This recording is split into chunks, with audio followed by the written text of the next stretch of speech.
Sarasota County Sheriff's Office arrests 4 people for 2 different murder cases. And SNN's Melissa Warren joins us now with more information on this developing story. A lot to it, Melissa. Yes, well, on December 14th, deputies say 3 people broke into a home on Summerside Lane in Sarasota looking for money and drugs. They tied up Jonathan Jeffrey and his wife before fatally shooting Jeffrey in the head.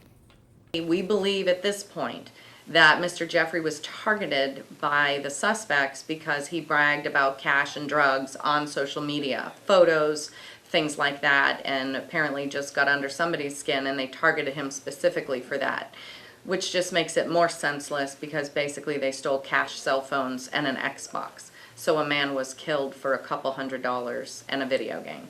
Rose says detectives reviewed nearby surveillance which found the suspects driving to and from the crime scene, including Walmart surveillance of them buying the bandanas, gloves, and cable ties matching the lot number found on the victims.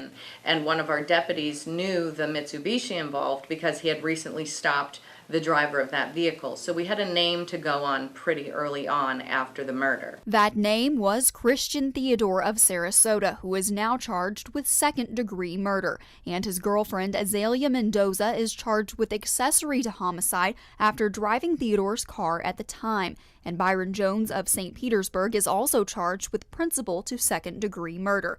But the investigation led deputies to more than the suspect and 2 accessories. When detectives served the search warrant at Mendoza's home, they found another individual who had given them an alias but agreed to come in and talk to detectives voluntarily. When the detectives were able to kind of determine on their own that this was not his actual name, they used our rapid ID biometric fingerprint system and quickly found that he was actually a murder suspect who was on the run from Atlanta. So they were able to take him into custody and he will be sent back to Georgia on those 4 charges related to a high school shooting in Fulton County. Well, Rose says according to witnesses, 3 men broke into the house, so deputies are still in search of 2 more suspects. So what can people do if they have any information about those cases? Well, if you do have any information, Rose says you should contact their Criminal Investigations Division at 861-4900. And if you feel you need to remain anonymous, you can call Crime Stoppers at 366-TIPS. All right. Thanks, Melissa.